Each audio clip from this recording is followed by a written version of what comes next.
जितने भी भगवान बुद्ध के स्थल है वहाँ पर हिंदू धीरे धीरे अपने मंदिर बनाते जा रहे हैं और वो मंदिर इतना विशाल रूप लेते जा रहे हैं। बोध गया के सामने देखिए ना कितना बड़ा मंदिर बना दिया, पूरा का पूरा भगवाकरण कर दिया है। अब ये बताइए कोई आप हिंदू के मंदिर के सामने करके दिखाओ ना। मैं कहती हूँ अभी अयोध्या में राम मंदिर बनाया जाइए, आप करके दिखाइए। वहाँ पर हिंदू की मानसिकता क्या है, क्या वो कभी समानता की बात करते हैं, कभी भाईचारे की बात करते हैं, कभी करुणा मैत्री की बात करते हैं। आज ही का मैं उदाहरण दूँ, आज तमाम सोशल मीडिया पर ऐसी वीडियो वायरल हो रही है जो हिंदू लोग दिखा रहे हैं कि हमारी संस्कृति क्या है। माँ बहन की गालियां दे रहे हैं, गुलाल लगा रहे हैं, बहनों को किस किस तरह से छेड़ रहे हैं। तो बताइए उनको हम साथ लेकर कैसे इस भारत को विश्व गुरु का दर्जा दिला पाएंगे या कैसे बढ़ पाएंगे। बहुत सोचने वाली बात है। और सबसे बड़ा सवाल जो क्या ये आंदोलन सफल हो पाएगा या नहीं हो पाएगा, क्योंकि कोई भी आंदोलन सफलता की तरफ तभी बढ़ता है जब उसकी एक प्लानिंग होती है। लेकिन आज हम देख रहे हैं कि कोई प्लानिंग नहीं है, सब अपने अपने संगठन के नीचे, अपने अपने बैनर के नीचे आंदोलन कर रहे हैं, आवाज उठा रहे हैं। जब तक ये तमाम संगठन एक झंडे एक डंडे के नीचे आकर जो एक मैं ये छोड़कर हम नहीं होंगे ना, तब तक ये आंदोलन सफल नहीं हो पाएगा, चाहे मैं किसी भी क्षेत्र में बात करूं। क्योंकि हम देख रहे हैं कि पिछले दिनों से धम्पत संघ भी काफी अच्छे तरीके से काम कर रहा है, उनके पास में एक प्लानिंग है, पूरा रोड मैप है और वो लोगों को कर रहे हैं। की आस्था है ना उसमें, तो कह रहे हैं हमारी आस्था है ना। देखिए कैसी आस्था, ये बताइए कैसी आस्था। उनकी आस्था मस्जिदों में घुस जाए ना,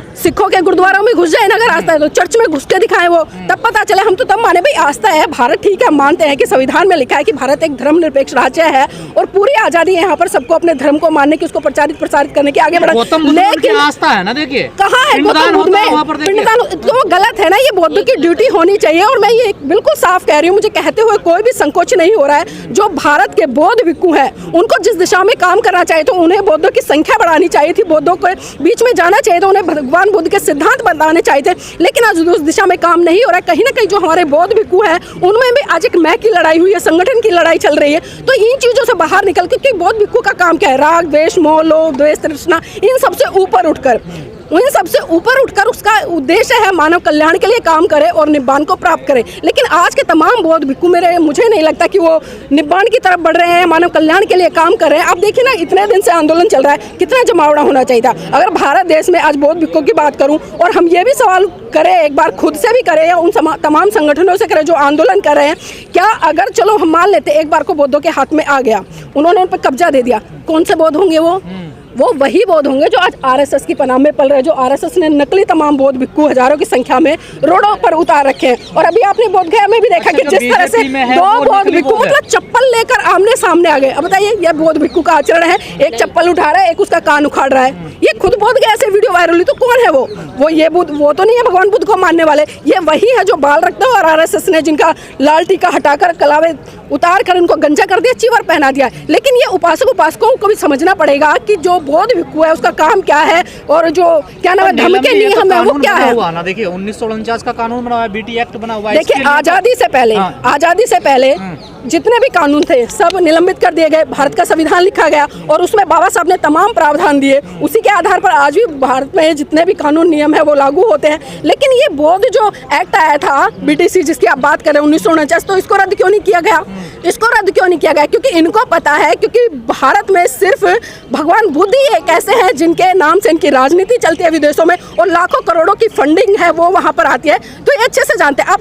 देखिए विदेशी लोग कितने मंदिरों में घूमने आते हैं, कितने गुरुद्वारों में घूमने आते हैं, कितना गिरजाघरों में घूमने आते हैं, कितने चर्च में घूमने आते हैं, नहीं आते। लेकिन भगवान बुद्ध के जितने स्थल है, चाहे मैं नेपाल लुम्बिनी की बात करूं, कुशीनगर की बात करूं, बोध गया की बात करूं या सारनाथ की बात करूं, आप देखिए हजारों की संख्या में बल्कि लाखों की संख्या में लोग यहाँ पर आते हैं और जो रेवेन्यू है बहुत भारी संख्या में यहाँ पर रेवेन्यू आता है। और जो बोध गया में तो जितना भी काम किया है वो सारा विदेशियों ने किया। भारत सरकार का क्या रोल है? चाहे मैं बिहार सरकार की बात करूँ या मोदी सरकार की बात करूँ, उनका कोई रोल है क्या? कोई काम किया है क्या? या इसमें भिक्षु संघ ने कोई काम किया है? वो आगे निकल कर आए, उन्होंने धर्म का प्रचार प्रसार किया, उसको बढ़ाने का काम क्या हो या लोगों को जगाने का काम क्या हो? अगर यही आंदोलन मैं कह रही हूँ किसी मंदिर मस्जिद के लिए हो रहा होता ना, आप करोड़ों की भीड़ इकट्ठा देख लेते। लेकिन विडंबना है कि हम बाबा साहब की जय जयकार करते, उनका गुणगान करते, लेकिन जो उन्होंने रास्ता दिया उस पर कभी नहीं चलते। हम आरक्षण ले लेंगे बाबा साहब के। आंदोलन से पहले कई बार आंदोलन हुए लेकिन उसका भी कोई नतीजा नहीं निकला। देखिए इससे पहले जो आंदोलन हुआ था हमने मोटे मोटे तौर पर सुना है कि वहाँ पर मेरे ख्याल से 90 करोड़ से ऊपर दान आया था और वो दान कहाँ गया, कैसे गया, किसी को आज तक नहीं पता चला।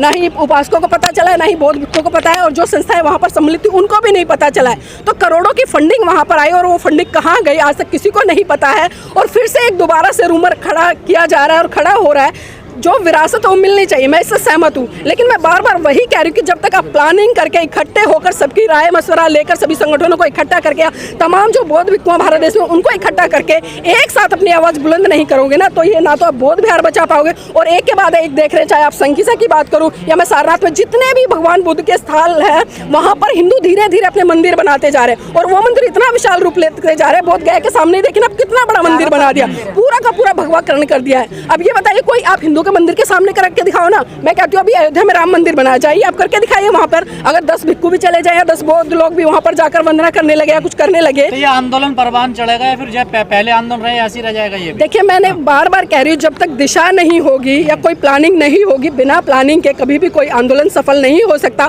आज बहुजन समाज के तमाम बुद्धिजीवी लोगों की ड्यूटी बनती है और तमाम बौद्ध भिक्षुओं की ड्यूटी बनती है। आंदोलन हो रहा कहाँ है प्लानिंग? आप देखिए ना प्लानिंग क्या है। प्लानिंग बिहार के जो लोग हैं, जो बौद्ध भिक्षु हैं, जैसे कि आकाश लामा जी, उन्होंने कुछ करी है। कुछ बौद्ध भिक्षु उनके साथ में जो लोग 11-12 बजे तक बैठते बेचारे वो भी चले जाते हैं। लेकिन भारत के तमाम बौद्ध भिक्षु अभी देखना बहुत बड़े बड़े कारवां होंगे, आप उनमें देखना बहुत सारे बौद्ध भिक्षु, लेकिन वो बौद्ध भिक्षु क्यों नहीं है? ये तो बिहार सरकार, देखिए भारत की राजधानी है, यहाँ से पूरे देश में आवाज़ बुलंद होती है। अगर यहाँ पर 10 लोग भी बोल रहे हैं तो वो 10 लोगों की आवाज़ पूरे भारत देश में नहीं बल्कि पूरे विश्व में गूंजमान होती है। तो यहाँ एक जगह है ये प्रोटेस्ट करने के लिए, संवैधानिक अधिकार है। उनमें तो संशोधन बिहार सरकार करेगी ना। देखिए बिहार करेगी, लेकिन कहीं ना कहीं बिहार सरकार भी किसके अंडर है?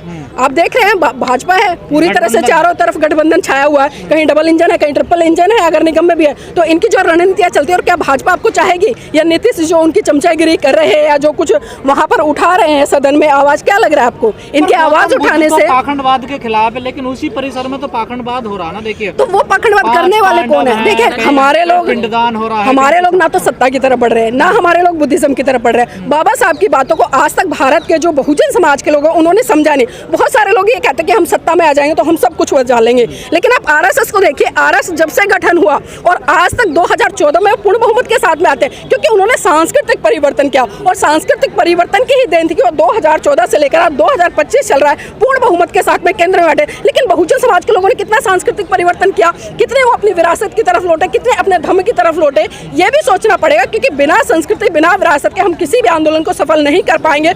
और मैं धन्यवाद देती हूँ एडवोकेट जय भीम प्रकाश जी का, जिस तरह से वो धम्म संघ को लेकर काम कर रहे हैं, लोगों को कैडराइज कर रहे हैं और सिखा रहे हैं कि वास्तव में धर्म क्या है। क्योंकि आज यहाँ पर जितने लोग हैं ना, मैं कहती हूँ एक बार आप सर्वे कर लीजिए कि बौद्ध धर्म क्या है, किसको मतलब नमन त्रिशरण पंच सिलाता है, भगवान बुद्ध के सिद्धांत क्या? पूछे, एक सर्वे कीजिए, आपको खुद दूध का दूध पानी का पानी हो जाएगा। खाली झंडा उठाने से या धम धम चिल्लाने से या बड़े बड़े आयोजन करने से मैं कहती हूँ भारत बौद्ध में नहीं हो पाएगा। तो साझी विरासत बताई जाती है ना, कहते हैं विष्णु के अवतार हैं गौतम बुद्ध। तो देखिए मैं भी आपको कह दूं, आप भी शायद विष्णु के अवतार होंगे, 5वें या 4थे या 6ठे या 15वें, तो आप मान लोगे?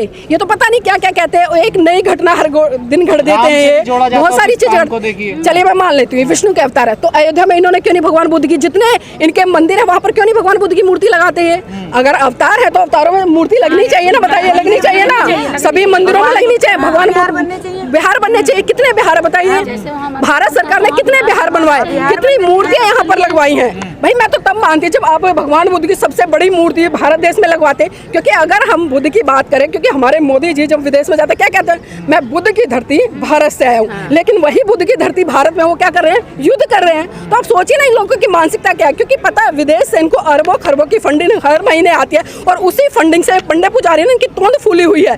जो फंड बहुजन समाज के जो बौद्ध लोग हैं उनकी विचारधारा पे लगना चाहिए, उनकी शिक्षा पर लगना चाहिए, उनके लिए विद्यालय खुलने चाहिए। कितने स्कूल हैं? आज राष्ट्रपति से सवाल करो या केंद्र सरकार से सवाल करो कि भाई बौद्धों के लिए कितने स्कूल बनाए इन्होंने, पूछे कितने बिहार बनाए हैं, कितने मेडिटेशन सेंटर बनाए हैं या कितने अस्पताल बनाए हैं, बता सकते हैं? एक भी आंकड़ा है? लेकिन हिंदू के नाम पर उठाकर देख लो, तमाम आप ये नाम चेंज करें, जो मुस्लिम है उसको हिंदू नाम से कर देते हैं। मतलब एक नामकरण चल रहा है कि हर चीज पे अपना कब्जा कर लो, तो ये भूलना पड़ेगा इनको। बौद्धिस्ट भी तो प्योर नहीं है ना, वो भी दोनों तरफ है ना। देखिए ये चीज तो मैंने पहले ही कही थी, मैं आपकी बात से बिल्कुल सहमत हूँ, क्योंकि बहुत सारी चीजें आज से चल रही हैं। देखिए ये काम सबसे ज्यादा जो खराब कर रहे हैं ना, मैं बिल्कुल स्पष्ट कह रही हूँ, जो नकली अम्बेडकरवादी है, जो अपने आप को कह रहे हैं ना कि हम बाबा साहब के अनुयायी हैं, वो अनुयायी नहीं है बल्कि भक्त हैं। क्योंकि बहुत सारे लोग अभी बहस कर रहे थे मुझसे 3-4 दिन पहले से, अरे वो चुटपुइये लोग नहीं निकल कर आए जो होली को लेकर बहिष्कार करेंगे, कुछ ये कह रहे हैं, अरे भाई होली मनाओ, अपना त्योहार है, क्या लेना, ऐसे भीमटे नीमटे तो बहुत होते हैं। तो आप खुद सोचिए ना, जब अपने ही बहुजन समाज के लोग जब इस तरह की बातें करेंगे तो क्या वो धर्म को प्रसारित करेंगे या इस धर्म के लिए काम करेंगे, इस विरासत को बचाने के लिए काम करेंगे? तो आज समाज में नकली बौद्धों की कमी नहीं है, नकली अम्बेडकरवादियों की कमी नहीं है। कल वही नकली अम्बेडकरवादी आपको होली खेलते दिखाई दे जाएंगे, दिवाली आएगी दिवाली मनाते दिखाई दे जाएंगे, दारू पीते। उनके आवास पे जाना है, होली मिलन है, उन्होंने देखे प्रोग्राम। हाँ, तो उदित राज जी कौन सी नई बात है? नई बात है क्या? नेता लोगों का काम क्या है? आप देखिए जब बीजेपी में जाते हैं जय श्री राम कर लेते हैं, जब कांग्रेस में जाते हैं भारत माता की जय कर लेते हैं, और जब बीएसपी में आते हैं तब ये कह लेते हैं कि संविधान जय भीम और संविधान जिंदाबाद। तो आप खुद सोचिए कि ये राजनीतिक लोग हैं, इनका कोई धर्म ईमान नहीं है, जहां जाएंगे उसी की चमचागिरी करेंगे, इसके अलावा ये कुछ नहीं करेंगे। लेकिन मैं कहूंगी कि जो देश की जनता है, जो आम बौद्ध उपासक उपासिकाएं हैं, उनको समझना पड़ेगा, उनको एक निष्कर्ष पर पहुंचना पड़ेगा, उनको पहचान करनी पड़ेगी कि असली बौद्ध कौन है, असली बौद्ध भिक्षु कौन है और किसके मार्गदर्शन में आगे बढ़कर काम करे। अन्यथा तो आप भीड़ का हिस्सा बने, रोज आंदोलन करें, कोई फायदा नहीं होने वाला।